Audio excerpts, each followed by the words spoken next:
మాట్లాడి వెళదారని వచ్చాను. కాబట్టి మీరందరూ సమయాన్ని వృధా చేయకుండా మంచిగా సమయాన్ని దేవునిలో వాడుకుంటారని ఆశిస్తున్నాను. ముందుగా మనం ప్రార్థన చేసుకుందామండి. అందరూ ప్రార్థనలో తలలోంచి ఏకీభవించవలసిందిగా కోరుకుంటున్నాం. ప్రియ పరలోకమందున మా తండ్రి, మీ ఘనమైన నామానికి వేలాది స్తుతులు స్తోత్రాలు చెల్లిస్తున్నాం తండ్రి. దేవా, ఇదిగో తండ్రి, చక్కని వాతావరణాన్ని మీరు మాకు అనుకూలపరిచినారు. చక్కని పిల్లలను మీరు ఎవరైతే మీరు లెక్కలో ఉంచారో వారందరినీ ఇక్కడికి క్షేమంగా చేర్చారు తండ్రి. ఎవరైతే మీ వాక్యం పట్ల ఆసక్తి కలిగి ఉన్నారో వారందరినీ ఇక్కడ నిలబెట్టినందుకు మీకు స్తుతులు తండ్రి. ఇంత మంచి కార్యక్రమాన్ని చేపట్టిన జాన్ ప్రసాద్ గారికి, అయ్య గారికి ఎంతో మంచి సహవాసాన్ని, మంచి ఉభయాన్ని ఇచ్చినందుకు మీకు స్తుతులు తండ్రి.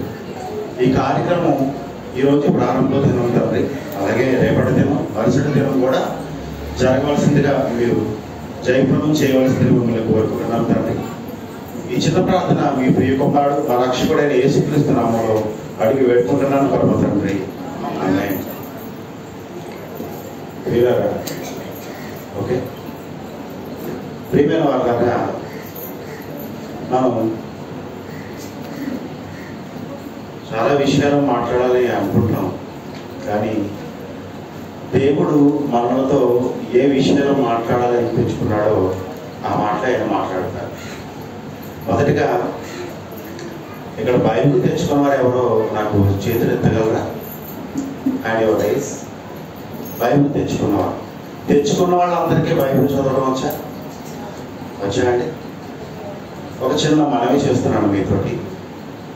నేను చెప్పిన ప్రతి మాటను మీరు బైబిల్లో చూసి నా మాటలు వింటారని మొదటగా నేను మీకు ఒక మంచి సలహా ఇస్తున్నాను. ప్రియమైన వాళ్ళారా, జ్ఞాపకం ఉంచుకోండి.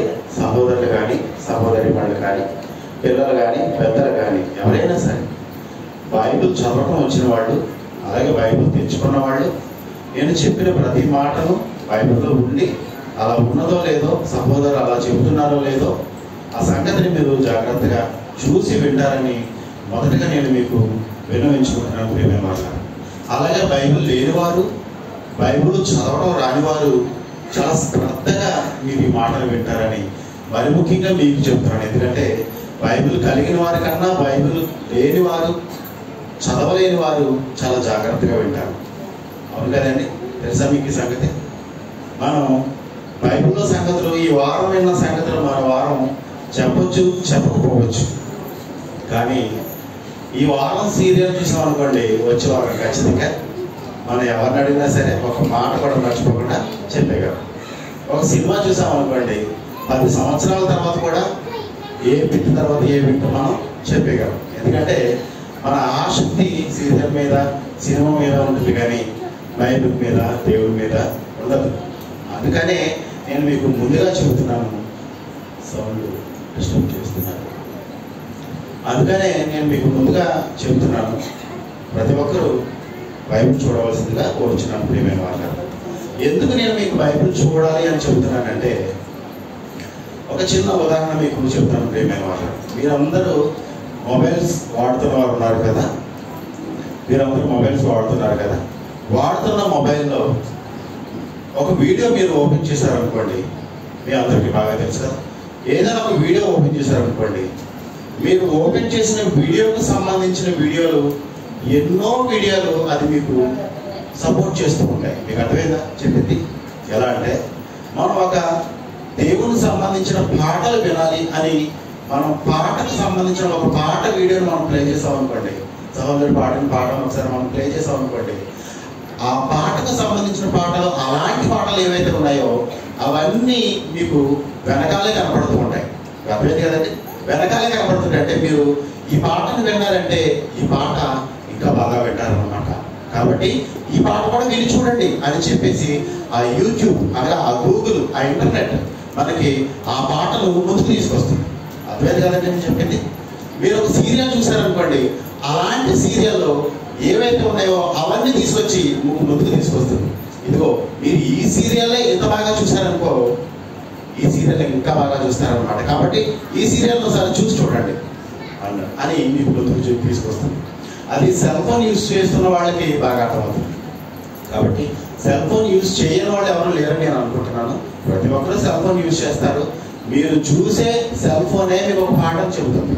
మీరు దేనిని ఓపెన్ చేస్తే దానిని మీకు రికమెండేషన్ చేస్తుంది. అది మీరు బూతు బొమ్మలు చూడడానికి ఓపెన్ చేశారనుకోండి, మీకు బూతు బొమ్మలే రికమెండ్ చేస్తుంది. మీరు సినిమాలు చూడడానికి ఓపెన్ చేస్తుంది అనుకోండి, అలాంటి సినిమాలు ఏవైతే ఉన్నాయో ఆ సినిమాలన్నీ మీకు రికమెండ్ చేస్తుంది. కాబట్టి ప్రియమైన వాళ్ళారా, మీరు అలాగే అదే విషయాన్ని బైబిల్ దగ్గర తీసుకొచ్చారనుకోండి, మీరు బైబిల్లో ఏ సంగతిని మీరు చూడాలనుకుంటే దానికి సంబంధించిన ప్రతి సంగతిని చుట్టూ మనకు చూపించడానికి బైబిల్ ఎల్లప్పుడూ సిద్ధంగా ఉంది.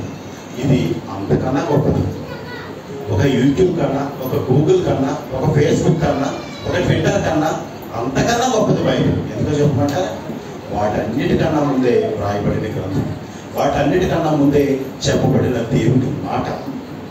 ఒక మాటను మనం వెతుకామనుకోండి, ఒక సందర్భాన్ని మనం బైబిల్లోకి వెళ్ళి తీసామనుకోండి, తీసిన ఆ సందర్భానికి సంబంధించిన ప్రతి సందర్భం ఆ బైబిల్లో ఎక్కడెక్కడ ఉన్నాయో అవన్నీ మనకి కనబడుతూ ఉంటాయి. అవన్నీ మన దగ్గరికి వస్తూ ఉంటాయి. కాబట్టి అలాంటి ఒక మంచి సందర్భాన్ని నేను మీకు ఈరోజు తెలియచేయాలనుకుంటున్నాను.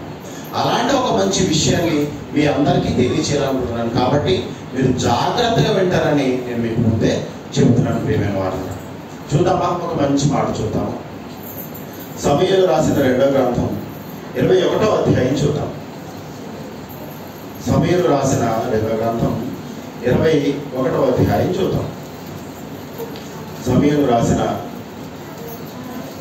2వ గ్రంథం 21వ అధ్యాయం ప్రారంభ వచనం. దావీదు కాలమున 3 సంవత్సరములు విడవకుండా కరువు కలగగా దావీదు యెహోవాతో మనవి చేశాను. అందుకు యెహోవా ఇలాగ సెలవిచ్చెను, సౌలు గిబియోనీయులను హతము చేసిన కనుక అతన్ని బట్టి నరహంతులుగా అతని ఇంటి వారిని బట్టి శిక్షగా ఈ కరువు కలిగాను. తర్వాత గిబియోనీయులు ఇశ్రాయేలీయుల సంబంధికులు కారు, వారు అమోరీయులలో శేషించిన వారు. ఇశ్రాయేలీయులు నిన్ను చంపమని ప్రమాణపూర్వకముగా వారితో చెప్పబడి ఉండేది. కానీ సౌలు ఇశ్రాయేలీ యోధాల వారి యందు ఆసక్తి కలవాడై వారిని హతము చేయించు ఉండేది. చూసారండి, నేను మీకు ఒక మంచి సందర్భాన్ని మీకు జ్ఞాపకం చేశాను. ప్రియమైన మాట్లాడా, ఏంటా సందర్భం? దావీదు గారు రాజుగా ఉన్న కాలంలో 3 సంవత్సరాల పాటు కరువు వచ్చిందట. దేవుడు ప్రేమించిన పిల్లలు ఇశ్రాయేలీయులు, దేవుడు ఏర్పరిచిన రాజుగా ఉన్న దావీదునైన నేను, నా కాలంలో ఒక కరువు వచ్చింది. తండ్రి, ఎందుకు ఈ కరువు వచ్చింది అని దేవుణ్ణి దావీదు గారు అడుగుతున్నారు. దేవుణ్ణి మోకరించి ప్రార్థన చేసి, తండ్రి ఎందుకు ఈ కరువు వచ్చింది? ఈ కరువు రావడానికి గల కారణం ఏంటి? నేనేమైనా తప్పు చేశారా? నా ప్రజలు ఏమైనా తప్పు చేశారా? ఈ రాజ్యంలో ఉన్న ఇశ్రాయేలు ఏమైనా తప్పు చేశారా? ఎవరైనా ఏదైనా తప్పు చేస్తుంటే దాన్ని చెప్పు, దాన్ని నేను సరిదిద్దుకుంటాను తండ్రి అని దావీదు దేవుడిని అడుగుతున్నాడు. అప్పుడు దేవుడు దావీదుకి సమాధానం చెబుతున్నాడు. చూడండి, ఏమని సమాధానం చెప్పాడంటే ఆయన ఇప్పుడు మనం చదువుకున్నాం. మీరు ఎందుకు ఈ కరువు మీ సమాజంలోనికి వచ్చిందంటే, గిబియోనీయులు అని ఒక జనాంగం ఉంది. వాళ్ళు ఇశ్రాయేలుకు సంబంధించిన వారు కాదు. ఈ జనానికి సంబంధించిన మనుషులు కాదు. వాళ్ళు వేరే జనాంగం నుంచి, అమోనీయుల నుంచి శేషించిన వారు. అంటే వారు చనిపోగా మిగిలిన వారిలో ఉన్న జనాంగం. అంటే వారు చనిపోయిన తర్వాత మిగిలిన వారు ఎవరైతే ఉన్నారో వారు గిబియోనీయులు. ఆ గిబియోనీయులకి దేవుని సన్నిధిని మీరు ఒకప్పుడు ఒక మాట ఇచ్చారు. ఏంటా మాట? మేము మిమ్మల్ని చంపమని, మిమ్మల్ని మా హద్దుని చేర్చుకుంటామని, మిమ్మల్ని మాతో ఉంచుకుంటామని, మా జనాంగాలతో మీరు కలిసి బ్రతుకుతారని నేను ఒక మాట ఇచ్చాను. ఆ మాటని ఇచ్చిన మీరు, ఆ మాటను మీరారు. ఎలా మీరారు తెలుసా? ఇశ్రాయేలు మీద మక్కువతో, యూదా ప్రజల మక్కువతో, వీరందరి యొక్క మంచి పేరు తెచ్చుకోవాలని ఈ గిబియోనీయులను చంపడం ప్రారంభించాడు. ఎవరు? సౌలు గారు. అర్థమైంది కదండి? సౌలు గారు వీళ్ళందరినీ ఓచుమాత కోయడం ప్రారంభించాడు. ఒక్కొక్కరిని తీసుకెళ్లి చంపాడు. కానీ వీళ్ళు మర్చిపోయిన సంగతి ఏంటంటే, వీళ్ళందరూ కలిపి దేవుని సన్నిధానంలో నిలబడి వారికి మాటిచ్చారు, మీరు మాతో కలిసి బ్రతకండి, మీరు మాతో కలిసి బ్రతకాలి, మీరు అమ్మోనీయులలో శేషించిన జనాంగంగా మీరు ఉన్నారు కాబట్టి మిమ్మల్ని చంపము అని మేము మాటిచ్చాం. మాట ఇచ్చాము, ఆ మాట మీరింది సౌలు. అందుకు అది వచ్చింది. మీరు ఏ జనులను మీ జనుల మధ్య బ్రతకనిస్తానని మాట ఇచ్చారో ఆ మాటను మీరి ఆ జనులను మీ జనుల్లో నుంచి వేరుపరిచి మీ దగ్గర నుంచి పారిపోయేలా చేసి వాళ్ళందరినీ చంపేయడానికి కారణమైన ఆ సౌలును బట్టి ఈ రోజు ఈ జనాంగంలో కరువు ఏర్పడింది అని దేవుడు వారికి జ్ఞాపకం చేశాడు. అప్పటికి సౌలు చనిపోయాడు. అప్పటికి సౌలు రాజ్యం వెళ్ళిపోయింది. సౌలు చనిపోయిన తర్వాత సౌలు తర్వాత రాజుగా దావీదు రాజుగా వచ్చాడు. అప్పటికి ఈ కాలం అంతా గడిచిపోయింది. ఆ గతించిన సంగతి అంతా గడిచిపోయింది. ఆ గిబియోనీయుల సంగతి మర్చిపోయారు. ఆ సౌలు జ్ఞాపకం చేసుకోవడానికి సౌలు బ్రతికే లేడు. కానీ ఎవరు జ్ఞాపకం చేసుకున్నారంటే దేవుడు జ్ఞాపకం చేసుకున్నాడు. మనకి ఎప్పుడైనా ఏదైనా అన్యాయం జరుగుతుంది అని మనం అనుకుంటున్నాం అనుకోండి, ఆ అన్యాయం మీరు జ్ఞాపకం చేసుకోకపోవచ్చు. ఆ సంగతిని మీరు మర్చిపోయి ఉండొచ్చు. మీకు చేసిన వాడు కూడా మర్చిపోయి ఉండొచ్చు. కానీ దేవుడు జ్ఞాపకం చేసుకుంటాడు సుమా. దేవుడు జ్ఞాపకం చేసుకుంటాడు. కాబట్టి ప్రియమైన వాళ్ళరా, ఎప్పుడైనా మీకు ఏదైనా శోధన వచ్చినా బాధ వచ్చినా దేవుడు ఈ శోధనను జ్ఞాపకం చేసుకుంటున్నాడు అని మీరు జ్ఞాపకంలో ఉంచుకోవాలి. ఇప్పుడు 4వ వచనం చూద్దామా? 4వ వచనం చూద్దాం. గిబియోనీయులు సౌలు అతని ఇంటి వారును చేసిన దాని నిమిత్తము ప్రాయశ్చిత్తం కలుగుటకై వెండి బంగారులే కాని ఇశ్రాయేలీయులలో ఎవరినైనాను చంపుటయే గాని మేము కోరుటలేదనిరి. అంతట దావీదు, మీరేమి కోరినలో దానిని నేను మీకు చేయనగా వారు మాకు శత్రువులై మమ్మల్ని నాశనం చేయించు ఇశ్రాయేలు సరిహద్దులలో ఉండకుండా మేము లయమగునట్లు మాకు హాని చేయాలని ఉద్దేశించిన కుమారులలో 7 మాకు అప్పగించమన్నాడు. చూడండి, అప్పుడు దేవుడు వారికి ఏం చెప్పాడు తెలుసా? దావీదు గారితో దేవుడు ఏం చెప్పాడు తెలుసా? నాయనా, ఈ కరువు పోవాలంటే మేము ఏం చేయాలి? ఈ కరువు పోయి మేము మరలా సంపూర్ణంగా ఆహారం తినాలంటే, పరిపూర్ణంగా మేము పడుకోవాలంటే, మా జీవితానికి శాంతిని సమాధానం రావాలంటే నువ్వేం చేయాలి, నువ్వేం చేయాలి అని దావీదు దేవుడిని అడిగితే దేవుడు ఒక సలహా ఇచ్చాడు. మీరు వెళ్ళి ఎవరితో సమాధాన పడాలి తెలుసా? గిబియోనీయులతో సమాధాన పడాలి. ఎందుకంటే మీరు వారికి మోసం చేశారు, మీరు వారికి అన్యాయం చేశారు, మీరు వారిని పారద్రోలారు, మీరు వారందరినీ నాశనం చేయడానికి సిద్ధపడ్డారు. మీకు తెలియకుండా దేవునికి మాట ఇచ్చి ఆ మాట తప్పారు. కాబట్టి మీరు గిబియోనీయుల దగ్గరికి వెళ్ళి మీరు సమాధాన పడండి అన్నాడు. సమాధాన పడండి అన్నాడు.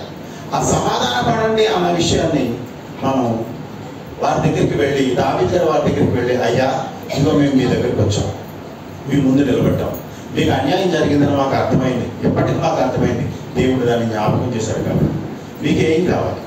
వెండి బంగారంలో కావాలా? మీరు మమ్మల్ని క్షమించాలంటే, మీరు మాతో కలిసి మరలా బ్రతకాలంటే, మేము మీతో కలిసి మరలా క్షేమంగా ఉండాలంటే మేము ఏం చేయాలి అని వారిని అడిగితే, మీరేం తప్పు చేయలేదు, మీరెవరు మాకు బదులు మీ ప్రాణాలకు తీసుకోవాల్సిన అవసరం లేదు, ఆ సౌలు కుమారుల 7 మాకు అప్పగించు అన్నారు.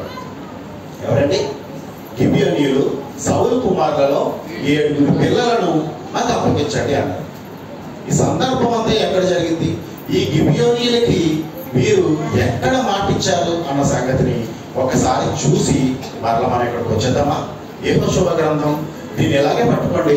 యెహోషువ గ్రంథం 9వ అధ్యాయము 4వ వచనంకి వెళ్దాం. యెహోషువ గ్రంథం 9వ అధ్యాయము, యెహోషువ గ్రంథం 9వ అధ్యాయము 4వ వచనం. అందరూ తీయండి, సహోదరులు అందరూ తీయండి. అందరూ తీసిన తర్వాత ఒకసారి చదవండి. యెహోషువ గ్రంథం 9వ అధ్యాయము 4వ వచనం. వారు కపటోపాయము చేసి రాయబారులు అనే వేషము వేసుకొని బయలుదేరి తమ గాడిదలకు పాతగోనెలు కట్టి పాతగిలి చినివి పుట్టబడి ఉన్న ద్రాక్షారసపు సిద్ధలు తీసుకుని పాతగిలి మాసికలు వేయబడిన చెప్పులు పాదములకు తొడుగుకొని పాత బట్టలు కట్టుకొని వచ్చింది. వారు ఆహారముగా తెచ్చుకున్న పక్షులన్నీ ఎండిన ముక్కలుగా ఉండెను. వారు గిల్గాలు నందరి పాళెంలో యెహోషువ యొద్దకు వచ్చి, మేము దూర దేశం నుంచి వచ్చిన వారము, మాతో ఒక నిబంధన చేయుడని అతనితో ఇశ్రాయేలీయులతోనూ చెప్పగా. ఇక్కడ ఏం జరుగుతుందంటే ప్రియమైన వాళ్ళారా, గిబియోనీయులు చేస్తున్న కపట ఉపాయం అన్నమాట. ఒక తెలివైన కార్యక్రమం చేస్తున్నారు. ఎందుకు తెలివైన కార్యక్రమం చేస్తున్నారు? అప్పటికి ఇశ్రాయేలు జనాంగం అంతటికి ఏ రాజ్యంతో యుద్ధానికి వెళితే ఆ రాజ్యాన్ని అంతని వాళ్ళు ఓడించేస్తున్నారు. ఎందుకంటే వారి తరపున నిలబడింది దేవుడు. ఇక్కడ దేవుడితో నిలబడి యుద్ధం చేసి గెలిచేంత ధైర్యం కానీ, అంత శక్తి కానీ, అంత బలం కానీ, అంత బలోపేతమైన సమాజం కానీ, అంత బలాంటిలు కానీ, అంత వీర సైనికులు కానీ మా మధ్య లేరు. కాబట్టి ఏం చేయాలి? మీతో సమాధాన పడిపోవాలి. ఏం చేయాలి? సమాధాన పడిపోవాలంటే మేము మీకు దూరం సంబంధమైన వ్యక్తులము అని చెప్పేసి వారితో చెప్తున్నారు. ఎందుకంటే మీకు మరో సంగతి చెప్పమంటారా? వీళ్ళందరికీ దేవుడు ఒక మాట ఇచ్చాడు. దేవుడు మరలా వీళ్ళందరికీ ఒక సంగతి చెప్పాడు. మీరు ఎవరితో యుద్ధానికి వెళుతున్నారు? అర్థమేంటండి? మీరు ఎవరితో యుద్ధానికి వెళుతున్నారు అనుకోండి, వెళుతున్న యుద్ధానికి ముందు పలానా గ్రామం దగ్గరికి వెళ్ళిన తర్వాత, పలానా దేశం దగ్గరికి వెళ్ళిన తర్వాత మీరు ఏం చేయాలి తెలుసా? వారి దగ్గరికి సమాచారాన్ని పంపించాలి. ఇగో మేము మీతో యుద్ధానికి వస్తున్నాం, మేము మీతో యుద్ధానికి సిద్ధపడ్డాం, కాబట్టి మీరు మాతో యుద్ధానికి సిద్ధమా లేదంటే సమాధానానికి వస్తారా అని వారికి సమాచారాన్ని పంపించాలి. కదండి, సమాచారాన్ని పంపించాలి. ఈ మధ్య దేశాల మధ్య సమాచారం కూడా అలాగే జరుగుతుంది. ఇప్పుడు రష్యా ఉక్రెయిన్ యుద్ధం జరుగుతుందండి.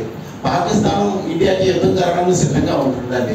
వీళ్ళందరికీ యుద్ధం జరగకుండా ఉండాలంటే ఈ దేశ న్యాయాధిపతి, ఆ దేశ అధిపతి, ఇక్కడ ఉంటున్న పిఎం, అక్కడ ఉంటున్న పిఎం దగ్గరికి వెళ్ళి, రాష్ట్రపతి దగ్గరికి వెళ్ళి, ఇదిగో నేను మీతో యుద్ధం చేయడానికి సిద్ధపడుతున్నాను అని వాళ్ళు సమాచారం ఇచ్చారనుకోండి, నేను మీతో యుద్ధం చేయలేము అని మనం సమాధానం పత్రిక పంపించాలి. ఎప్పుడైతే సమాధానం పంపించామో యుద్ధం జరగదు. సమాధానం పంపించకుండా సరే యుద్ధానికి సై అలా అనుకోండి, యుద్ధం జరుగుతుంది. ఈ రోజు కూడా అదే విధంగా జరుగుతుంది. ఆ రోజు కూడా దేవుడు ఆ ఇశ్రాయేలు జనాంగాలందరికీ ఒక రూల్ ఇచ్చాడు. వాళ్ళందరికీ ఒక రూల్ ఇచ్చాడు, ఒక మాట ఇచ్చాడు. ఏంటంటే, మీరు ఏ దేశానికైనా యుద్ధానికి వెళ్తున్నప్పుడు ఆ యుద్ధానికి వెళ్ళిన వారి మధ్య దగ్గరికి వెళ్ళి మీరు వారికి సమాచారం పంపించారు. ఆ మాట చూద్దామా? ద్వితీయోపదేశకాండం 20 అధ్యాయంలో ఉంటుంది. ఆ మాట చూసేస్తారండి. ద్వితీయోపదేశకాండం 20 అధ్యాయము 10వ వచనం. ఈ మాట ఇలాగే పట్టుకోండి. యెహోషువ 9వ అధ్యాయం పట్టుకుని ఉండండి. ద్వితీయోపదేశకాండం 20 అధ్యాయము 14వ వచనం.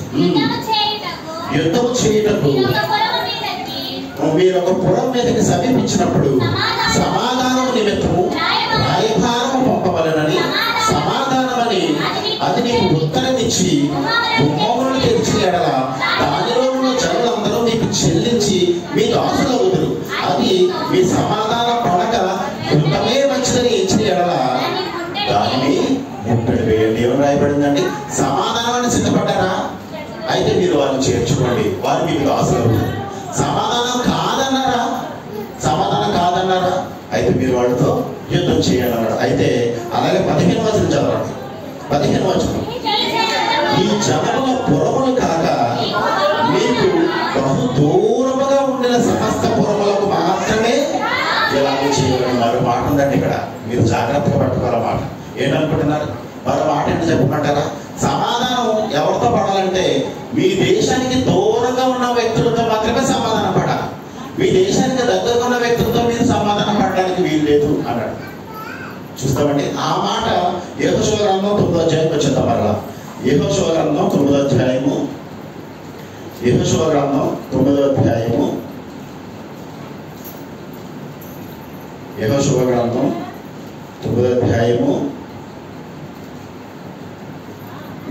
ఎన్నో వచనం? 5వ వచనం చదువుతాం. 5 చదువుతాం. పాపికలు మాస్కలు వేయబడిన చెప్పులు పాదములకు తొడుగుకొని పాత బట్టలు కట్టుకొని వచ్చింది.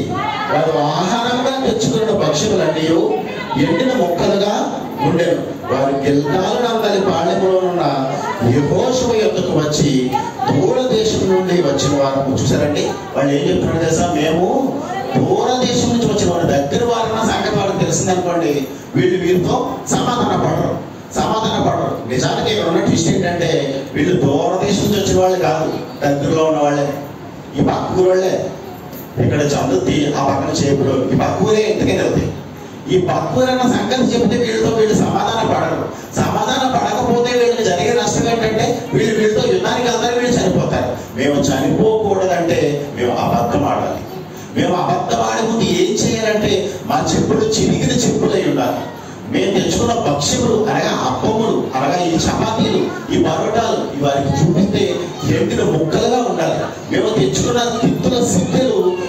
పోయి సొట్టలుగా ఉండాలి. మేము వేసుకున్న బట్టలు చిరిగిపోయి ఉండాలి. ఎంత కపటోపాయం అండి వాళ్ళకి, ఎంత తెలివండి.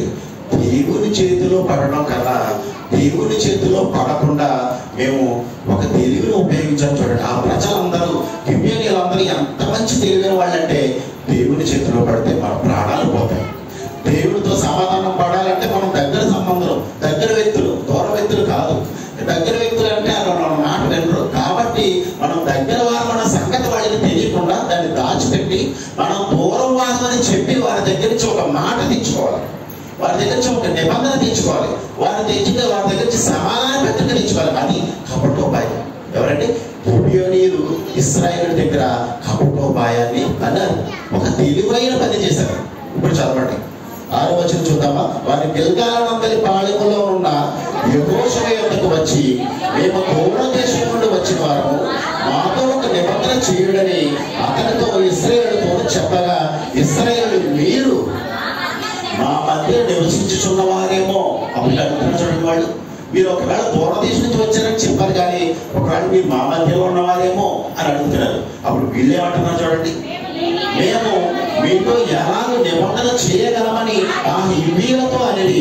వారు మేము నీ దాసులమని యెహోషువతో చెప్పినప్పుడు, యెహోషువ మీరు ఎవరు, ఎక్కడి నుండి వచ్చింది అని వారిని అడగగా, వారు నీ దేవుడే నీ యెహోవాను నామమును బట్టి నీ దాసులమైన మేము దూరం నుండి బహు దూరం నుండి వచ్చింది అనగా ఆయన కీర్తిని, ఆయన ఐగుప్తులో చేసిన సమస్తమును, యోర్దానుకు అద్దరున్న హెష్బోను రాజైన సీహోను, అస్తరోతులో ఉన్న బాషాను రాజైన ఓగు అని అమోనియుల ఇద్దరు రాజులకు ఆయన చేసినదంతయు వింటివి. అప్పుడు మా పెద్దలను, మా దేశ నివాసులందరూ మాతో మీరు ప్రయాణం కొరకు ఆహారం చేత పట్టుకొని వారిని ఎదుర్కొనబోయి వారితో, మేము మీ దాసులము గనుక మాతో నిబంధన చేయడని చెప్పుడి అని మీ యొద్దకు రావాలని బయలుదేరిన దినమును మేము సిద్ధపరచుకున్న మా ఇంట్ల నుంచి తెచ్చుకున్న మా వేడి భక్ష్యములు ఇవే. ఏంటంటే మా వేడి భక్ష్యములు ఇవే. ఇప్పుడు ఎలా ఉన్నాయి వాళ్ళు తిరిగి వచ్చేసరికి ఎండిపోయి ఉన్నాయి, ముక్కలు అయిపోయి ఉన్నాయి, అప్పడంలా ఇరిగిపోతున్నాయి. మా వేడి భక్ష్యములు మా ఇంటి దగ్గర వేడిగా ఉన్నాయి, ఇక్కడికి వచ్చేసరికి ఎలాగైపోయి చూడండి అని వాళ్ళు పాత భక్ష్యములు వాళ్ళకి చూపిస్తున్నారు. చూడండి, మా వేడి భక్ష్యములు ఇవే, ఇప్పటికీ అవి ఎండు ముక్కలాయను. ఈ ద్రాక్షలను సిద్ధలను మేము నింపినప్పుడు అవి క్రొత్తవే, ఇప్పటికీ అవి చిరిగిపోయాను. బహు దూరమైన ప్రయాణం చేసినందున ఈ మా బట్టలను చెట్టులను పాతగిలిపోయానని అతనితో చెప్పింది అని. చూడండి, వాడు ఎన్ని సాక్ష్యాలు చూపించారు చూడండి వాళ్ళకి. ఎవరికి? ఇశ్రాయేలుకి, యెహోషువకి ఎన్ని సాక్ష్యాలు చూపించారండి? దేవుని దగ్గర నుంచి తప్పించుకోవాలి, దేవుని శిక్షలో నుంచి, దేవుని జనాంగం అని ఇశ్రాయేలు నుంచి మేము ఎలాగైనా బ్రతికి తీరాలని. ప్రియమైన వాళ్ళారా, మనం కూడా దేవుని చేతిలో ఒక్కొక్కసారి పడిపోతూ ఉంటాం. అప్పుడు చాలా తెలివిగా ప్రవర్తించాలి. దేవుని దగ్గరికి వెళ్ళాలి, ప్రార్థన చేయాలి. తండ్రి, ఇదిగో నా పరిస్థితి ఇలా ఉన్నా, నేను తెలియక తెలుసో తప్పు చేశాను, నన్ను క్షమించు అని దేవుడిని అడగాలి. అప్పుడు దేవుడు మీకు ఏదో ఒక మార్గాన్ని ఇస్తాడు. ఆనాడు గిబియోనీయులకి దేవుడు ఇచ్చిన ఆలోచన, ఆనాడు గిబియోనీయులు దేవుడి పట్ల చేసిన గొప్ప కపటోపాయం చూడండి. ఆ కపటోపాయం చెడు కపటోపాయం కాదు, వారిని రక్షించుకోవడానికి చేసిన ఒక తెలివైన పని.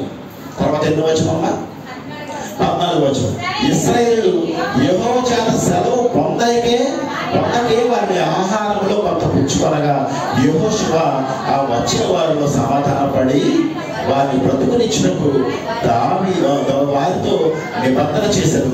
మరియు సమాజ ప్రధానులు వారితో ప్రమాణం చేశారు. ఏం చేశారండి? ప్రమాణం చేశారు. దేవుని సన్నిధిలో మేము గిబియోనీయులను బ్రతుకునిస్తామని వారు ప్రమాణం చేశారు. వారు ప్రమాణం చేసిన తర్వాత వారికి అర్థమైంది ఏంటంటే వాళ్ళు సమీప బంధువులే. చూడండి, నాకు ఎందుకు అన్నమాట 17వ వచనం చూద్దాం. 17వ వచనం. ఇశ్రాయేలు సాగి 3వ నాడు వారి పట్టణంలోకి వచ్చింది. వారి పట్టణంలో గిబియోను, కెఫీరా, బేయోతు, కిర్యత్యారీము అనునవి. సమాజ ప్రధానులు ఇశ్రాయేలు దేవుడైన యెహోవా తోడని వారితో ప్రమాణం చేసి ఉండేది కనుక ఇశ్రాయేలు వారిని హతము చేయలేదు. కాగా సమాజం అంతయు ప్రధానులు విరోధముగా మొరపెట్టి. అందుకు సమాజ ప్రధానులందరూ సర్వ సమాజంతో ఇట్లనేది, మనం ఇశ్రాయేలు దేవుడైన యెహోవా తోడిన వారితో ప్రమాణం చేసినవి కనుక మనము వారికి హాని ఏమీ చేయకూడదు. మనము వారితో చేసిన ప్రమాణం వల్ల మన మీదకి కోపము రాకపోవునట్లు ఆ ప్రమాణమును బట్టి వారి బ్రతుకుని ఇవ్వాలని చెప్పిరి అని చూడండి. బ్రతుకుని ఇవ్వాలని చెప్పారు వాళ్ళందరూ. అదంతా చదువుకుంటూ కిందకు వచ్చి చూద్దాం. చూడండి అక్కడ 25వ వచనం చూద్దాం.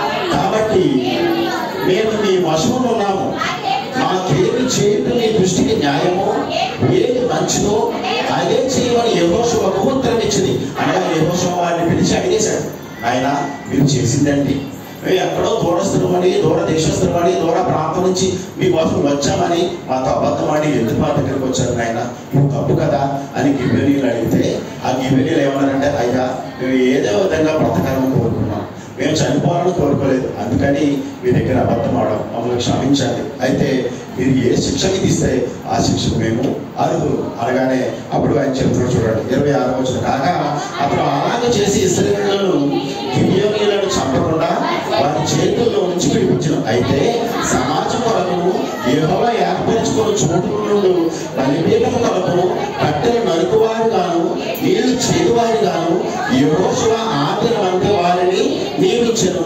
నేటి వరకు వారు ఆ పని చేయవారే ఉన్నారు. వారికి శిక్షణ ఇచ్చాడు. ఏంటో తెలుసా, మీరు సమాజం వరకు కట్టెలు కొట్టేవారుగా యెహోవా మందిర సేవ వరకు నీళ్లు చేదుకుని ఆ యెహోవా మందిర సేవను కడిగేవారిగా నేను మీకు శిక్షణ ఇచ్చాను. మీరు మాతో బ్రతుకుండండి, కానీ మీరు అబద్ధం ఆడినందుకు మీకు పని అప్పగిస్తున్నాను, ఆ పనిని మీరు చేయండి. నేటి వరకు వాళ్ళు ఆ పని చేస్తున్నారు. ఆ తర్వాత సౌలు రాజుగా వచ్చాడు. సౌలు రాజుగా వచ్చి ఆ ప్రజలందరినీ ఏరుతూ ఈ గిబియోనీయులందరినీ ఒక్కొక్కరిని ఊచకోయడం ప్రారంభించాడు. ఎందుకంటే ఇశ్రాయేలు మీద మక్కువ, యూదా జనాంగం మీద మక్కువ, వీళ్ళందరినీ ప్రేమించాలి, ఈ అన్యులైన గిబియోనీయులు మన దగ్గర నుంచి వేరు చేయాలన్న ఆలోచన సౌలుకి వచ్చేసింది. ఆ సంగతి దేవుడు జ్ఞాపకం చేసుకున్నాడు. ఇప్పుడు సమూయేలు 2వ గ్రంథం 21వ అధ్యాయంకి వచ్చేద్దాం. సమూయేలు 2వ గ్రంథం 21వ అధ్యాయం ఎక్కడి వరకు చదువుకున్నాం మనం? 6వ వచనం వరకు చదువుకున్నాం. సమూయేలు 2వ గ్రంథం 21వ అధ్యాయము 5వ వచనం చదువుతాం. 5వ వచనం. వారు మాకు శత్రువులై మమ్మల్ని నాశనం చేయించు ఇశ్రాయేలు సరిహద్దులలో ఉండకుండా మేము లయమన్నట్లు మాకు హాని చేయాలని ఉద్దేశించిన వారి కుమారులలో 7 మాకు అప్పగించము. యెహోవా ఏర్పరచుకున్న సౌలు గిబియా పట్టణములలో యెహోవా సన్నిధిని మేము వారిని ఉరి తీసదమని రాజుతో మనవి చేయగా రాజు నేను వారిని అప్పగించేదనను. చూడండి, ఎవరండి? ఇశ్రాయేలు అందరినీ మమ్మల్ని నాశనం చేయాల్సిన అవసరం లేదు, ఇశ్రాయేలు అందరినీ మీరు మాకు అప్పగించవలసిన అవసరం లేదు. మీరు చేయవలసిన పని ఏంటంటే సౌలు కుమారులలో ఎవరైతే ఉన్నారో వారిలో 7 పిల్లలను మాకు అప్పగించండి అన్నాడు. చూడండి, ఏమన్నారండి వాళ్ళు? అర్థమైందా? 7 పిల్లలు. అప్పుడు దావీదు 7 పిల్లలను అప్పగించాలని ఆయన ఆలోచించాడు. అప్పుడు 7 పిల్లల్లో ఎవరిని అప్పగించాలో ఇప్పుడు దావీదు మళ్ళా ఒక సంతృప్తి, ఒక క్వశ్చన్ మార్క్, మళ్ళీ ఇదొక తలపోటు. ఆయన అప్పుడు ఏం చేస్తున్నాడు చూడండి.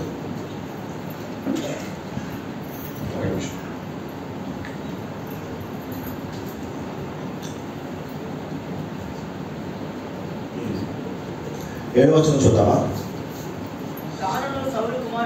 అప్పుడు అప్పగించాడు నేను, ఆయన మాట ఇచ్చాడు. అప్పుడు 7వ వచనం చూద్దాం. తాను సౌలు కుమారుడు యోనాతానును యెహోవా నామం బట్టి ప్రమాణం చేస్తున్న హేతు చేత రాజు సౌలు కుమారుడు యోనాతానునకు పుట్టిన మెఫీబోషెతును అప్పగింపక అన్నాడు. చూడండి, అట్లా దావీదు ఒక మాట జ్ఞాపకం పెట్టుకున్నాడు. ఏంటో మాట?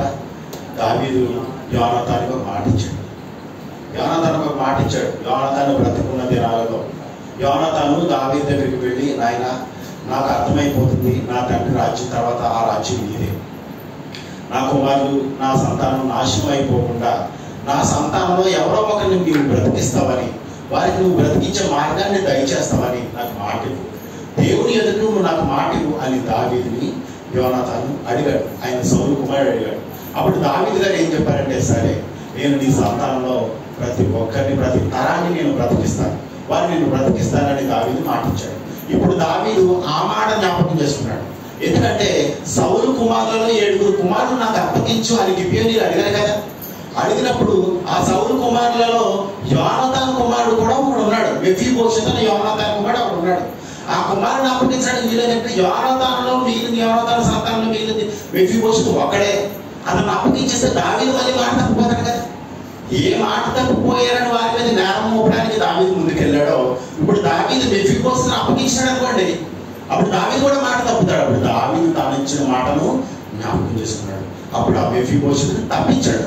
తప్పించి అప్పగింపక ఎంతవచనం, అయ్యా కుమార్తెకు రిస్పా సౌలునకు కనిన 2 కుమారులకు అర్మోనిని మెఫీబోషెతును అనగా, మీకు అర్థంగా మెఫీబోషెతు అనగా రిస్పా కుమారులలో మెఫీబోషెతు ఒకరున్నారు, అలాగే యోనాతాను కుమారులలో మెఫీబోషెతు ఒకరున్నారు. ఇక్కడ 2 మెఫీబోషెతులు ఉన్నారు. ఆ మెఫీబోషెతు ఈ మెఫీబోషెతు ఒకరు కాదు. ఓకేనా? తర్వాత అయ్యా కుమార్తె రిస్పా సౌలునకు కనిన 2 కుమారులకు అర్మోనిని మెఫీబోషెతును సౌలు కుమార్తెకు మెరాబు మెహూలతీయుడు బర్జిల్లైకు కుమారుడైన అద్రియేలునకు కలిగిన 5 కుమారులను పట్టుకొని గిబియోనీయులకు అప్పగించేశారు. ఏం చేశారంటే రిస్పా కుమారులు అనగా సౌలు ఉపపత్నిగా పిలువబడిన, సౌలు భార్యగా పిలువబడిన రిస్పా అని ఒక ఆమె ఉందండి. ఇదండి నేను చెప్పాలనుకున్న ఆలోచన ఏంటంటే, అసలు నేను ఇక్కడ రావడానికి, ఈ మాట మీకు చెప్పడానికి, ఈరోజు నేను ఒక మంచి పాఠాన్ని మీకు సిద్ధపరచాలని అనుకోవడానికి నాకు ప్రేరణ కలిగించింది రిస్పా అనే ఒక స్త్రీ అండి. ఆమె ఎంత ఉన్నతమైనదో, ఆమె పిల్లల పట్ల ఆమె ఎంత ప్రేమ చూపించిందో, అలాంటి ప్రేమ ఈరోజు మన పిల్లల పట్ల చూపిస్తే మన పిల్లలు ఎంత గొప్పగా తీర్చబడతారో, ఎంత ఔన్నత్యమో, ఆమె కోసం ఎంత చెప్పినా తక్కువండి. ఆ మాట చదువుతున్నప్పుడు, ఇక్కడి నుంచి ఒక సందర్భం చదువుతున్నప్పుడు, నేను చదివిన ప్రతిసారి నా కళ్ళలో నీళ్లు తిరిగి ఎన్నో గొప్ప సందర్భం అండి. ఈ సందర్భాన్ని మీకు చెప్పడం కోసం ఇదంతా మీకు పునాది వేసుకుంటూ వచ్చాను. దావీదు కాలంలో జరిగిన సందర్భాన్ని, గిబియోనీయులు జరిగిన సందర్భాన్ని, ఆ గిబియోనీయులకు జరిగిన అన్యాయాన్ని, ఆ గిబియోనీయులకు సౌలు చేసిన అన్యాయాన్ని, దానిని బట్టి వాళ్ళు సమాధాన పడాలనే ఒక మాటను, సమాధాన పడాలనే ఒక సంగతిని వారు అడుగుతున్నప్పుడు, 7 కుమారులకు అప్పగించని గిబియోనీయులు అడిగినప్పుడు, ఆ గిబియోనీయులలో రిస్పా కుమారులు 2 ఉన్నారండి. రిస్పా కుమారులు 2, మెరాబు కుమారులు 5. మొత్తం ఎంతమంది అయ్యారండి? మొత్తం 7 దావీదు అప్పగించేశారు. అప్పగించిన వెంటనే వాళ్ళు ఏం చేశారు తెలుసా? వాళ్ళ ఒక కొండ మీదకి తీసుకెళ్ళి వారిని ఉరేశారు. ఎందుకంటే వారు అక్కడితో సాటిస్ఫై అయిపోయారు. మేము ఇశ్రాయేలు అందరినీ చెప్పాల్సిన అవసరం లేదు. మేము సాటిస్ఫై అవ్వాలంటే, మా బాధను దిగమింగుకోవాలంటే, ఈ జనాంగంలోంచి వేరుపరిచారు, మేము మిమ్మల్ని క్షమించాలంటే మీరు మాకు పని చేయాలి. 7 కుమారులను మీరు మాకు అప్పగిస్తే మేము సాటిస్ఫై అయిపోతాం అన్నారు. దావీదు ఆ 7 కుమారులను అప్పగించారు. అయితే ఏం జరిగిందో చూడండి. 9వ వచనం. వారు ఆ 7 తీసుకొని పోయి కొండ మీద యెహోవా సన్నిధిని ఉరి తీశారు. ఆ 7 యాగ రీతినే చెప్పబడింది. కోతకాలమున ఎవల కోత ఆరంభమందు వారు మరణమైంది. అయ్యా కుమార్తె రిస్పా గోడె పట్ట తీసుకొని కొండపైన పరుచుకుని కోతకాలం మొదలుకొని ఆకాశం నుండి వర్షము ఆ కలేబరం మీద కుడి వరకు అచ్చటనే ఉండి పగలు. చూసారండి ఏం జరిగిందండి? తన కుమారులందరినీ వాడు ఊరేశారు. ఎప్పుడు జరిగిందో తెలుసా? కోత కాలారంభమున. ఎవల కోత కాలారంభమున అనగా ఇప్పుడు మనకి కోతల కోసే ఒక కాల ఆరంభం అనుకోవచ్చు. అంటే ఆమె ఏం చేసిందంటే, ఒక కాలం ఆరంభం నుంచి ఒక కాలం ప్రారంభం వరకు ఆమె ఏం చేసిందంటే, చనిపోయిన తన పిల్లల శవాల దగ్గర గోనె పట్ట ధరించుకుని కాపలా కాస్తుంటుందంటే. ఎవరి దగ్గర అండి? శవాల దగ్గర కాపలా కాసిందా? శవాల దగ్గర కాపలా కాసిన తల్లిని మీరు ఎప్పుడైనా చూసారా? నీ బిడ్డ పడుకుంటే కాపలా కాస్తావు, నీ బిడ్డ ఆడుకుంటే కాపలా కాస్తావు, నీ బిడ్డ పాలు తాగుతుంటే కాపలా కాస్తావు. అవును కదండి? మన బిడ్డ ఒకవేళ ఇలాగెళ్ళి వాటర్ తగులుకుంటాడేమో, కాళ్ళు తగులుకుంటే కింద పడిపోతాడేమో, దెబ్బలు తగిలించుకోవడం కూడా కాపలా కాస్తావు. ప్రతిసారి ఫోన్ చేసి ఎక్కడ ఉన్నామని కాపలా కాస్తావు. నీ కుమారుడు ఇల్లు దాటి గోడ దాటి వెళ్ళిపోతాడు కూడా కాపలా కాస్తావు. పోలీసులు ఒకవేళ మీ నిబంధన మారుతున్నారు, ప్రపంచాన్ని అంతటిని మన అందరినీ కాపలా కాస్తున్నారు. కానీ ఈ తల్లి ఏం చేసిందో తెలుసా? ఏం చేసిందో తెలుసా? చనిపోయిన తన కుమారుని శవాలను కాపలా కాస్తుందండి. చనిపోయిన తన కుమారుని శవాలను ఎందుకు కాపలా కాస్తుందండి? చనిపోయిన తన కుమారుని శవాలు ఎందుకు కాపలా కాస్తుందండి? చూడండి ప్రియమైన పైగా ఏం చేస్తుంది? కాపలా కాయడం అంటే ఎంత పని అంటే చూడండి, మాట 10వ వచనం చూద్దాం. అయ్యా కుమార్తె గోడె పట్ల తీసుకొని కొండ పైన పరుచుకొని కొంతకాలం మొదలుకొని ఆకాశం నుండి వర్షం కలగడం మీద కుడి వరకు అచ్చటినే ఉండి పగలు ఆకాశ పక్షులు వాటి మీద వాలకుండాను రాత్రి అడవి మృగములు దగ్గరికి రాకుండాను వాటిని కాల్చుండగా ఎవరి పగలు ఆకాశ పక్షులు ఆమె దగ్గరికి రాకుండా ఆమె ఏం చేస్తుంది? కాపలా కాస్తుంది. రాత్రిలో ఒకవేళ అడవి మృగాలు ఒకవేళ ఆ శవాల దగ్గరికి వచ్చి ఆ శవాన్ని తినేస్తాయేమో అని అడవి మృగాలకు ఎదురుగా నిలబడింది. చూడండి ఆమె ఎలాగండి? అడవి మృగాలకు ఎదురుగా నిలబడి తన కుమారులకు అడవి మృగాలకు మధ్య నిలబడిన ఒక వీర వనితగా మీకేం కనిపించడం లేదా? రిస్పా ఎంత గొప్పదండి ఆమె. ఎందుకండి? ఏమంటే మీకు అడవి మృగం అంటే మీకు ఒక విషయం చెప్తాను. మీ మధ్య ఒక సింహం వచ్చింది అనుకోండి, లేదంటే మీరు ఒక ఏదైనా జూకి వెళ్ళారు అనుకోండి, మీరు జూకి వెళ్ళి దాని ముందు ఒక ఆహారాన్ని పెట్టి ఆ ఆహారాన్ని నిలబడి మీరు ఎలా కాపలా కాయగలరా? మీ వల్ల అయితే చూడండి, కాపలా కాయగలరా? కానీ ఆమె ఏం చేసిందండి? కాపలా కాసిందండి. అడవి మృగములు తన కుమారుని శవాల దగ్గరికి రావడానికి వీల్లేదు, ఆకాశ పక్షులు తన కుమారుని శవాల దగ్గరికి రావడానికి వీల్లేదు, అది కాపలా కాస్తుంది. చూడండి ఈ సంగతి ఎలాగైతేనో దావీదు గారికి కనబడింది. ఎప్పటికి కనబడిందో తెలుసా? 1 నెల కాదు, 2 నెలలు కాదు, 3 నెలలు కాదు, 4 నెలల తర్వాత కనబడింది. ఒక కాలం నుంచి మరో కాలం రావాలంటే 4 నెలల కాలం పడుతుంది. ఇప్పుడైతే 3 నెలలు పడుతుంది. అప్పుడైతే అన్ని కాలాలు సమృద్ధిగా జరిగేవి కాబట్టి, దేవుడు ప్రారంభ దినాలు కాబట్టి ఖచ్చితంగా 4 నెలల కాలం పట్టింది. 4 నెలల కాలానికి దావీదుకి ఈ సంగతి కనబడింది. ఏ సంగతి? రిస్పా గోనె పట్ట పట్టుకుని కొండ మీద కూర్చుని తన కుమారుడు శవాలకు కాపలా కాస్తుందని. అప్పుడు దావీదు రైల్లోకి వచ్చాడు. చూడండి దావీదు ఎన్నో వచనం? 11వ వచనమా? 12వ వచనం. కాబట్టి దావీదు పోయి సౌలు ఎముకలను అతని కుమారుడైన యోనాతాను ఎముకలను యాబేష్గిలాదు వారి యొద్ద నుంచి తెప్పించారు. అర్థమైందండి మీకు? ఎక్కడి నుంచి అండి? యాబేష్గిలాదు వారి దగ్గర నుంచి దావీదు సౌలు ఎముకలను అతని కుమారుని ఎముకలను రప్పించాడు. ఇప్పుడు సౌలు ఎముకలు అతని కుమారుని ఎముకలు యాబేష్గిలాదు వారి దగ్గర ఎందుకున్నాయండి? మీకు మరో ప్రశ్న రావాలి. నేను మీకు అదే కదండి చెప్పాను ప్రారంభంలో. మీరు యూట్యూబ్లో వీడియో ఓపెన్ చేశారనుకోండి, దానికి సంబంధించిన వీడియోలు అన్నీ ఎలా రికమెండేషన్ చేస్తుందో మన బైబిల్ కూడా అలాగే రికమెండేషన్ చేస్తుందండి. ఒక అధ్యాయం మనం చదవాలనుకోండి, మనం ఇలా తిరగాలి. ఇప్పుడు యాబేష్గిలాదు వారు ఎవరు? అసలు యాబేష్గిలాదు వారి దగ్గర సౌలు ఎముకలు ఎందుకున్నాయి? సౌలు కుమారులు ఎముకలు యాబేష్గిలాదు వారి దగ్గర ఎందుకుండాలి? మీరు ఇశ్రాయేలు కదా, ఇశ్రాయేలు దగ్గర పాతి పెట్టబడాలి కదా, ఇశ్రాయేలు జనాభాలో చనిపోవాలి కదా. ఏం జరుగుతుందో చెప్పమంటారా? చూద్దాం అయితే మాట. సమూయేలు మొదటి గ్రంథం చివరి అధ్యాయం చూద్దాం. 31వ అధ్యాయం చివరి అధ్యాయం. సమూయేలు మొదటి గ్రంథం 31వ అధ్యాయము 8వ వచనం చూద్దాం.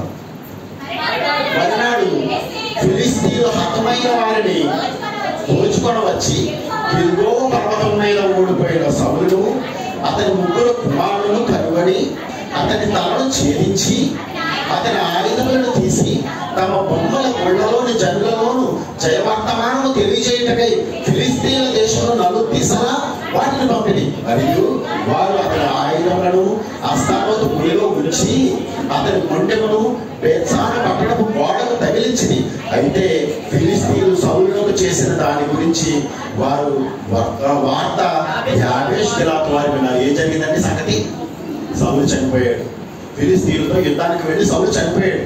చనిపోయిన తర్వాత సౌలు అతని కుమారుల శవాలను ఆ ఫిలిష్తీయులు అందరూ ఏం చేశారంటే, వీరు నమ్ముకున్న యెహోవా వీళ్ళని కాపాడలేకపోయాడు. ఇదిగో ఫిలిష్తీయుల దేశం అంతా 4 దిశలా తిప్పండి. 4 దిశలో వారి శవాలను వాళ్ళ మొండెలను సెపరేట్ చేసి బండి మీద వేసి కాడుమాల మీద వేసి దేశం అంతా తిప్పండి. ఇదిగో నేను సౌలును ఓడించాను, ఆయన కుమారులను ఓడించాను, వాళ్ళందరూ నేను చంపాను, ఇదిగో వారి శవాలను చూడండి, వాళ్ళ ముఖాలను చూడండి అని వాడిని ఎంత అవమానపరిచారు చూడండి. సౌలు చనిపోయిన తర్వాత సౌలు శవాన్ని దేశం అంతా తిప్పుతూ సౌలుని ఎంతో అవమానపరిచారు. అవమానపరిచిన సంగతి యాబేష్గిలాదు వారు విన్నారు. యాబేష్ గిలాదు వారు విన్నారు.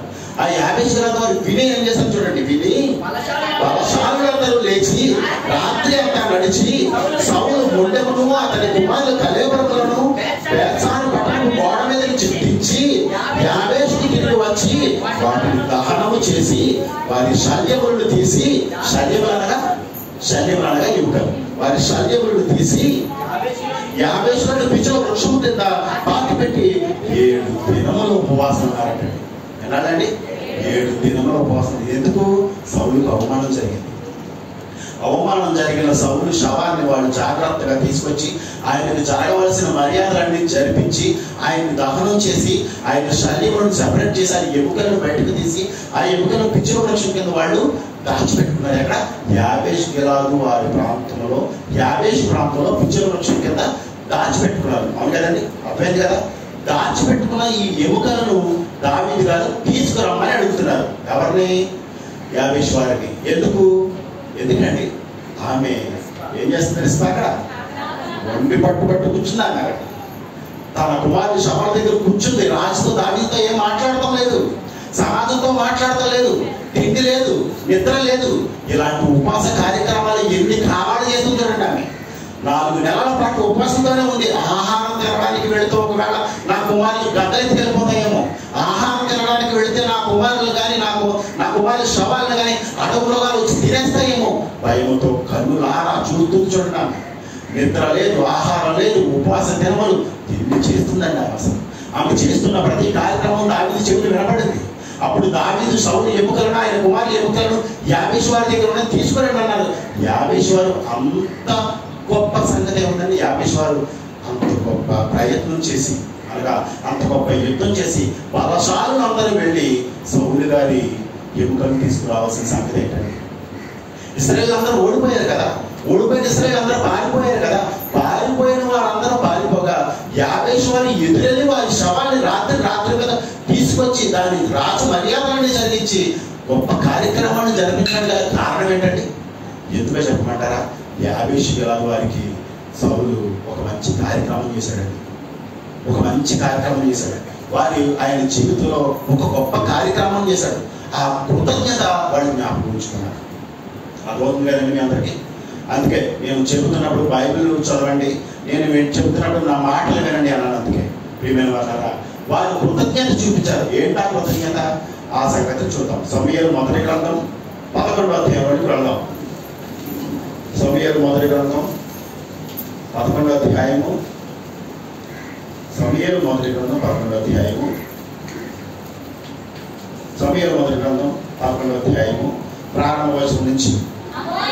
అమ్మోనీయుడైన నాహాషు బయలుదేరి యాబేష్ గిలాదుకు ఎదురుగా దిగినప్పుడు యాబేషు వారందరూ మేము సేవ చేయము, మాతో నిబంధన చేయమని నాహాషుతో అనేది ఇశ్రాయేలులందరి మీదకి నింద తెచ్చినట్లు మీ అందరి కుడికన్నులు మూడదీయుడని నేను మీతో నిబంధన చేసేదని అమ్మోనీయుడైన నాహాషు ఈ మాట పలికాడండి. యాబేషు గిలాదు వారితో సంగతి చెప్పాడు. ఏమని? నాహాషు అనే ఒక రాజు, అమ్మోనీయులలో నాహాషు అనే ఒక రాజు యాబేషు గిలాదు వారి మీదకి యుద్ధానికి వచ్చాడు. యుద్ధానికి రాగానే వీళ్ళు తగులు బిగులు ఆలోచించుకున్నారు. మేము వీళ్ళతో యుద్ధం చేసి గెలవలేము కాబట్టి సమాధాన పడిపోతాం. మేము సమాధాన పడిపోవడానికి సిద్ధంగా ఉన్నామని యాబేషు గిలాదు వారు నాహాషు అనే ఒక రాజుకి వర్తమానం పంపించారు. అప్పుడు నాహాషు ఏం చేయాలండి? సరే మీరు నాకు దాసులుగా ఉండిపోండి అన్నారు కదండి. ఆయన ఏమన్నాడు తెలుసా? నేను ఇశ్రాయేలు అందరికీ నింద కలుగు నిమిత్తము మీ కుడి కన్నులను పీకి నా చేతికిస్తే, మీ కుడి కన్నులన్నీ తీసి నా చేతికిస్తే, ఓడపీకి నా చేతికిస్తే అప్పుడు మీ అందరూ నేను దాసులుగా చేర్చుకుంటానని చూడండి. దాసులుగా చేర్చుకుంటానని చూడండి. అప్పుడు వాళ్ళు ఏమన్నారు తెలుసా? అయ్యా మాకు 7 దినములు సమయం ఇవ్వు, ఒక వారం రోజుల సమయం ఇవ్వు. ఈ వారం రోజుల్లో ఇశ్రాయేలులో ఎవరైనా సరే మమ్మల్ని కాపాడడానికి సిద్ధంగా ఉన్నారేమో వారందరికీ మేము వర్తమానం పంపిస్తాం. ఆ వర్తమానం తీసుకుని ఎవరైనా మేము వాడితో యుద్ధానికి సిద్ధంగా ఉన్నాం, సిద్ధపడండి అని ఎవరైనా చెప్తే మీతో యుద్ధానికి సిద్ధం. ఒకవేళ ఎవరు మాకు సమాధానం ఇవ్వలేకపోతే మా కుడి కన్నులు కూడా మీకు మీ చేతికిచ్చి మేము మీకు రాజులుగా మారిపోతాం అని వాళ్ళు మాటించారు. ఎవరండి? యాబేషు గిలాదు వారు. యాబేషు గిలాదు వారికి వచ్చిన పెద్ద ముప్పు ఇది. అంత పెద్ద ముప్పులో నుంచి వారిని విడిపించింది ఎవరో తెలుసా? సౌలు. సౌలండి, చదవండి ఆ మాట చూద్దాం. 4వ వచనం చూద్దామా? 4వ వచనం. దూతలు సౌలు గిబియాకు వచ్చి జనులకు ఆ వర్తమానం తెలియచెప్పగా జనులందరూ బిగ్గరగా ఏడ్చింది. సౌలు పొలం నుంచి పశువులను తోలుకొని వచ్చుచూ జనులు ఏడ్చుటకు హేతువేమని అడిగగా వారు యాబేషువానికి ఇచ్చిన వర్తమానం అంతగా తెలియజేసింది. సౌలు ఆ వర్తమానము వినగానే దేవుని ఆత్మ అతని మీదకి బలముగా వచ్చెను. అతడు అత్యాగ్రహుడై ఒక కార్యక్రమం తీసి పుడకలుగా చేసి ఇశ్రాయేలు దేశంలోను నలు దిక్కుల దూతల చేత వాటిని పంపి సౌలుతోనూ సమూయేలుతోనూ యుద్ధము సౌలుతోనూ చేరకుండా వాడెవడో వాడి ఎడ్లను నేను ఈ ప్రకారం చేయదని వర్తమానం చేశాను. అందువల్ల యెహోవా భయము జనుల మీదకి వచ్చిన కనుక ఒకడైనా నిలవకుండా వారందరూ వచ్చారు. సరే, ఏం జరిగింది? సౌలుకి ఎంత కోపం వచ్చిందంటే, నా ప్రజలను అవమానించడానికి యాబేష్గిలాతుగా ఉంటున్న నా ప్రజలను అవమానించడానికి వాళ్ళెవరు? నేను యుద్ధానికి సిద్ధంగా ఉన్నానన్న ఒక సూచన వాడికి ఇస్తున్నాను. చూడండి, నాతో యుద్ధానికి వచ్చేవాడు ఎవడైతే ఉన్నాడో రండి, ఎవడైనా యుద్ధానికి రాడా? ఇదిగో నేను ఖాళీ ఎట్లను తీసుకున్నాను, ఎట్లను తొక్కలుగా నరికి నేను ఈ దేశం అంతా తిప్పుతున్నాను. ఒకవేళ మీరు కానీ నాతో యుద్ధానికి రాకపోతే పశువులను ఎలాగే నరుకుతారు, అవసరమైతే మిమ్మల్ని కూడా ఎలాగే నరుకుతారు అన్నాడు. అంతే సౌలు. ఆ భయం, ఆ దేవుడి భయం, సౌలులో ఉన్న గొప్ప ధైర్యం ఆ ప్రజలందరికీ వచ్చి వాళ్ళు ఏం చేశారు తెలుసా? ఆ రోజు యుద్ధానికి వచ్చి యాబేష్గిలాతు వారందరినీ కాపాడారు. కాపాడిన తర్వాత యాబేష్గిలాతు వారు సౌలు గారు చేసిన ఆ ఉపకారాన్ని వాళ్ళు జ్ఞాపకం పెట్టుకున్నారు. మహానుభావుడు, మేము చనిపోవడానికి సిద్ధంగా ఉన్నప్పుడు, ఒకరికి మేము సమాధానంగా వెళ్ళిపోతున్నప్పుడు, ఒకరికి లొంగిపోతున్నప్పుడు మమ్మల్ని విడిపించిన గొప్ప మహనీయుడు. అలాంటి వాడు ఈ రోజు ఒక దిక్కుబాలను చావు చనిపోవడం, ఆయన శవానికి అంత అవమానం జరగడం నాకు ఇష్టం లేదని యాబేష్గిలాతు వాళ్ళు ఎవరైతే ఉన్నారో వాళ్ళందరూ బలశాలు అందరూ బయలుదేరి ఏం చేశారు తెలుసా? ఆయన శవాన్ని తీసుకొచ్చి వారి దేశం దగ్గర పెట్టుకున్నారు. అప్పుడు దావీదు ఈ సంగతి అంతటిని జ్ఞాపకం పెట్టుకున్నాడు. ఇప్పుడు సమూయేలు 2వ గ్రంథం 21వ అధ్యాయంలో వెళ్దాం. మరలా సమూయేలు 2వ గ్రంథం 21వ అధ్యాయం 12వ వచనం. కాబట్టి దావీదు పోయి సౌలు ఎముకలను అతని కుమారుడైన యోనాతాను ఎముకలను యాబేష్గిలాతు వారి యొద్ద నుంచి తెప్పించి, యాబేష్గిలాతు వారు అనగా మీకు సంగతి అంతా చెప్పాను కదా, యాబేష్గిలాతు యొద్ద నుంచి రప్పించను. ఫిలిష్తీయులు గెలుకోవలో సౌలును అతను చేసినప్పుడు వారు సౌలును యోనాతాను బేత్లెహేము పట్టణపు వీధిలో వేలాడగట్టగా యాబేష్గిలాతు వారు వారి ఎముకలను అతడి నుంచి కుంకెలు తెచ్చి ఉండేవి. కావున దావీదు వారి యొద్ద నుంచి సౌలు ఎముకలను అతని కుమారుడైన యోనాతాను ఎముకలను రప్పించను.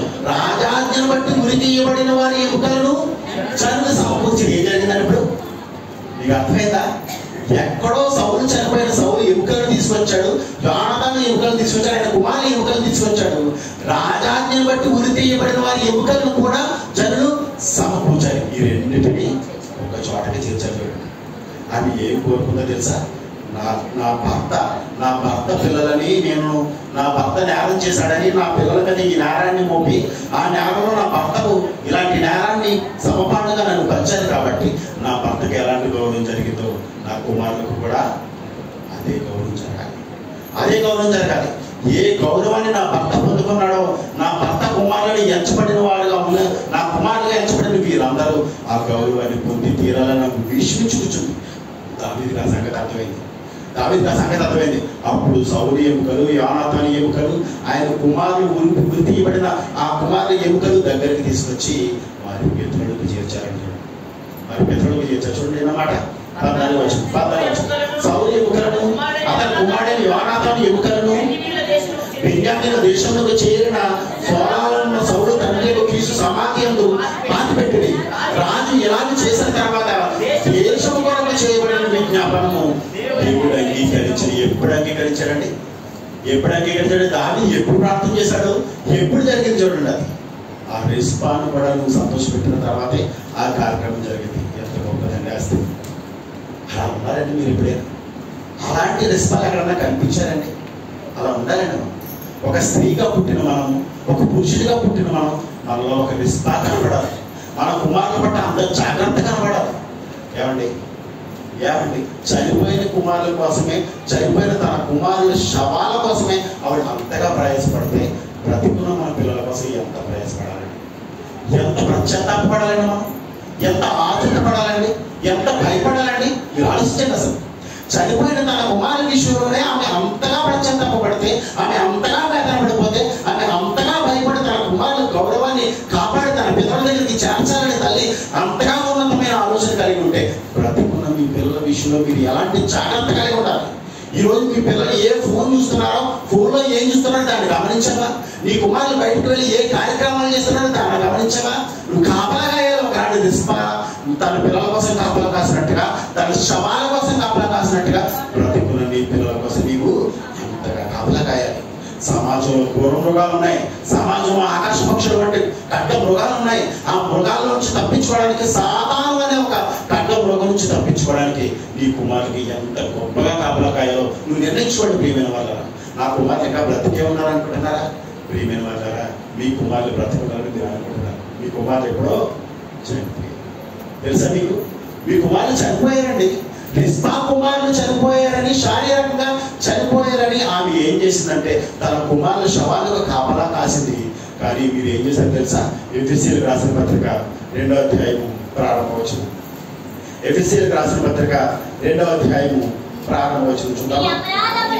ఎఫెసీయులకు రాసిన పత్రిక 2వ అధ్యాయము ప్రారంభవచనం. మీ అపరాధముల చేతను పాపముల చేతను మీరు చచ్చిన వారే ఉండగా ఆయన మిమ్మల్ని క్రీస్తుతో కూడా బ్రతికించారు. ఎవరండి? చనిపోయిన మీరే. మీరు ఇప్పుడు ఎలా ఉన్నారు తెలుసా? మీరు చనిపోయారు. అపరాధముల చేతను పాపముల చేతను చనిపోయిన నీ కుమారుల పట్ల నువ్వు ఎంత జాగ్రత్తగా ఉన్నావో లేదో తెలియదు, కానీ నీ కోసం క్రీస్తు ఈరోజు ఎంత జాగ్రత్తగా ఉన్నాడు తెలుసా? ఆనాడు తన కుమారులను 3 లేదా 5 ఇద్దరిని మాత్రమే కాపలా కాసింది. ఆమె ఇద్దరిని మాత్రమే కాపలా కాసింది. ఈనాడు సమాజంలో ఎంతమంది అపరాధముల చేత, ఎంతమంది పాపముల చేత చనిపోయి ఉన్నారో వారందరి శవాలకు కాపలా కాస్తుంది యేసుక్రీస్తు. మీకు అర్థమైందా? యేసుక్రీస్తుకి ఎంతమంది శవాలకు కాపలా కాస్తున్నాడు తెలుసా? మీరు నా దగ్గరికి వస్తే నేను రక్షణ అనే కార్యక్రమాన్ని మీకు ఇస్తానని, బాప్తిస్మం అనే కార్యక్రమాన్ని మీకు ఇస్తానని, మీరు అపరాధముల చేతను పాపముల చేతను చచ్చిన వారి ఉండగా మిమ్మల్ని రక్షించడానికి అవసరమైతే నా ప్రాణాన్ని పెడతానని యేసుక్రీస్తు మీకు చెప్పిన కార్యక్రమం అంతా ఇంత కాదు. ప్రియమైన వాళ్ళ ఆయన మీ శవాలకే కాపలా కాస్తున్నాడు తెలుసా? మీ శవాలకు కాపలా కాస్తున్నాడు. ఆకాశ పక్షులు ఆ శవాలు ఎత్తుకెళ్ళిపోతాయేమో అని, అడుగు మృగమైన ఒక సాతాను వచ్చి మిమ్మల్ని ఎత్తుకెళ్ళిపోతుందేమో అని, ఏ రూపంలో వచ్చి మిమ్మల్ని నాశనం చేసి మిమ్మల్ని ఆ జనాంగంలో నుంచి, ఆ తండ్రి కుటుంబంలో నుంచి, దేవుని కుటుంబంలో నుంచి వేరుపాటు చేసి అపవాది కుటుంబంలోకి తీసుకుని వెళ్ళిపోతాడేమో యేసుక్రీస్తు. అహోరాత్రులు పగలు రాత్రులు లేకుండా ఆయన మిమ్మల్ని ఎంతగా కాపలా కాస్తున్నాడు తెలుసా? మీ పిల్లల్ని ఎంతగా కాపలా కాస్తున్నాడు తెలుసా? మీ తరాలు ఎంతగా కాపలా కాస్తున్నాడు తెలుసా? ఈ తరాన్ని కాదండి, ఎన్నో తరాల నుంచి యేసుక్రీస్తు కాపలా కాస్తూనే ఉన్నాడు. రాబోయే తరాలు ఎంతమంది ఉన్నారో వారందరినీ కాపలా కాస్తూనే ఉంటాడు. ఆయన ప్రతి శవానికి కాపలా కాస్తున్నాడు తెలుసా? ఎందుకో తెలుసా? ఈ శవానికి ఆయన భవిష్యత్తులో జీవాన్ని ఇవ్వబోతున్నాడు. ఈ శవానికి ఆయన భవిష్యత్తులో తన జీవాన్ని ఇవ్వబోతున్నాడు.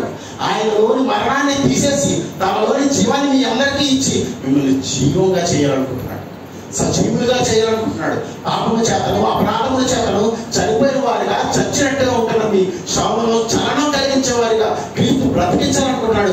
కాబట్టి ప్రతి శవాన్ని క్రీస్తు కాపాడుతున్నాడు. మీరు చచ్చారంతే, మీరు పేరుకు మాత్రం బ్రతుకున్నారంతే. మీరు పేరుకు మాత్రం బ్రతుకున్నారు, కానీ మీరు చచ్చిన వారుగా ఉన్నారన్నాడు బైబిల్ గ్రంథంలో ఒక మాట. నిజమండి ప్రియమైన వారు, ఒకనాడు రిస్పా మనకి నేర్పించిన పాఠం ఏంటి? ఆ తర్వాత యేసుక్రీస్తు మనకు నేర్పించిన పాఠం ఏంటి? యేసుక్రీస్తు ద్వారా తెలుసుకున్న మన పాఠాల నుంచి మన పిల్లల్ని మనం నేర్పించబోయే పాఠాలు ఏంటి? మన పిల్లల్ని ఎలా కాపలా కాయాలనుకుంటున్నారు? ఒక రిస్పాలా కాయాలనుకుంటున్నారా? రిస్పా కేవలం చనిపోయిన శవాలను మాత్రమే కాపలా కాస్తుంది. అవి ఔన్నత్య, ఆయన గొప్పతనం. యేసుక్రీస్తు శరీరాన్ని, నీలో ఉన్న ఆత్మను కూడా నిత్య నరకానికి వెళ్ళిపోకుండా కాపలా కాయడానికి నీ శవం చుట్టూ ఆయన కాపలా కాస్తున్నాడండి. భయంకరమైన కట్టమృగం నీకు వచ్చి ఎత్తుకెళ్ళిపోతుందేమో, సాతాను అనే ఒక కట్టమృగం వచ్చి నిన్ను తీసుకెళ్ళిపోతుందామని క్రీస్తు ఎంత భయపడిపోతున్నాడు తెలుసా? క్రీస్తులో ఎంత తాపత్రయం ఉందో తెలుసా? క్రీస్తులో ఎంత బాగుందో తెలుసా? నా కుమారుడు నిత్య నరకానికి వెళ్ళిపోతున్నారని. నిన్ను కాపాడవాడు కూరుతాడు, నిద్రపోడు. అయినా ఎందుకు తెలుసా? నేను నిద్రపోతే నా కుమారులు ఎత్తుకెళ్ళిపోతారని. నేను ఒక కుమారు రెప్పపాటు కడుపు మూసానా ఒక తరం నాశనం అయిపోతుందని దేవుడికి తెలుసు. దేవుడు నిద్రపోడు, ఆయన కుమారుడు నిద్రపోడు. మీ కుమారులు ఒకవేళ మీ కడుపులో ఉంటే, మీ పక్కన ఉంటే మీరు నిద్రపోతారా? మీరు నిద్రపోరు, నిద్రపోకూడదు. ఈ సమాజాన్ని బట్టి, ఈ తరాన్ని బట్టి, ఈ బ్రతుకును బట్టి, ఈ రోజులను బట్టి, ఈ సమాజంలోకి వెళ్తున్న మీ పిల్లల పట్ల నువ్వు ఎంత జాగ్రత్తగా ఉండాలో, నీ కుమారుల పట్ల, నీ కుమార్తెల పట్ల ఎంత జాగ్రత్తగా ఉండాలో ఒకనాడు రిస్పాను చూసి మీరు జ్ఞాపకం నేర్చుకోండి. ఒకనాడు క్రీస్తుని చూసి జ్ఞాపకం పెట్టుకోండి. ఒకనాడు ఒక స్త్రీని చూసి జ్ఞాపకం పెట్టుకోండి. అని ఆ స్త్రీలు మీరే ఉండాలి, మీరే ఉండాలి. భవిష్యత్తులో మీకోసం వారు ఎవరు మాట్లాడుకోవాలి, తమ పిల్లలను దేవుల్లో పెంచిన ఒక గొప్ప స్త్రీ అని మీరు మాట్లాడుకోవాలి. మీకోసం సమాజం, నా పిల్లలను దేవుళ్ళు పెంచడానికి నేను ఎంతో ప్రయాసపడ్డాను, అసలు మీద వాళ్ళని కొట్టాను, అవతల మీద వాళ్ళని దండించాను, అవతల మీద వాళ్ళని దెబ్బలాడాను, ఏ విధంగానైనా సరే వారిని క్రీస్తువుడికి తీసుకొచ్చాను. శవములుగా వారిని దేవునికి అప్పగించకుండా సజీవులుగా వారిని దేవునికి అప్పగించాలని క్రీస్తుని వారిలోనికి చొప్పించి, వాక్యాన్ని వారిలోనికి చొప్పించి, ఆ వాక్యాన్ని బట్టి వారందరినీ బ్రతికింప చేసేవారిగా నేను చేశానని మీరు ఒక మంచి ప్రమాణం తీసుకుని ఈరోజు పెంచి వెళ్ళేవారిగా ఉంటారని ఈ మాటలు ఇంతలో ముగిస్తున్నాను. కళ్ళు మూసుకుని ప్రార్థన చేసుకున్నాం. మీ పరలోకమందున మా తండ్రి, మీ ఘనమైన నామానికి ఆరాధిస్తున్న స్తోత్రాలు చెల్లిస్తున్నాం తండ్రి.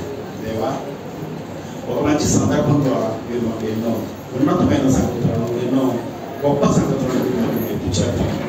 మీరు నేర్పించిన ప్రతి సంగతిని మా హృదయాల్లో భద్రపరచుకున్నాం.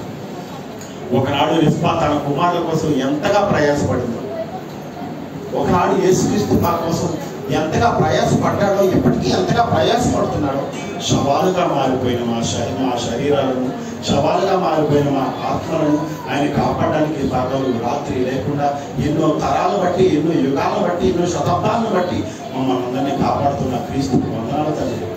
దేవా, మీరు నేర్పించిన ఆ క్రీస్తుని బట్టి ఉన్నతమైన బ్రతుకులు మేము కొనసాగించాలని కోరుకుంటున్నాం తండ్రి. ప్రతి తల్లి, ప్రతి తండ్రి, ప్రతి కుమారుడు, ప్రతి కుమార్తె, ప్రతి వృద్ధురాలు ఎవరైతే ఉన్నారో వాళ్ళందరికీ ఒక మంచి నిర్ణయాన్ని మీరు వారి అపవాది ముక్కులో నుంచి, అపవాది చేతుల నుంచి వారిని రక్షించి క్రీస్తు చెంతకు చేరుస్తారని, క్రీస్తు కూడా వారి కోసం శ్రమ పడ్డాడని, క్రీస్తు వారి కోసం అపవాదుగా ఉన్నప్పుడు, పాపంగా ఉన్నప్పుడు వారిని బ్రతికించడానికి క్రీస్తు అవసరమైతే ఉరికొయ్య మీద వేలాడాడని, తన కోసం ప్రాణాలు పెట్టాడని ఈ సంగతులను వారిని జ్ఞాపకం చేసుకుంటూ, వారి జీవితాన్ని మననం చేసుకుంటూ, తమ పిల్లల పట్ల ఎంతో జాగ్రత్త కలిగిన వారిగా వారు ఉండాలని మేము ఆశిస్తూ, వారందరి హృదయాలను, వారందరి జీవితాలను మీ చేతికి అప్పగిస్తున్నాం తండ్రి. ఈ చిన్న ప్రార్థన మీ ప్రియ కుమారుడు రక్షకుడైన యేసుక్రీస్తు నామములో అడిగి వేడుకుంటున్నాం పరమ తండ్రి.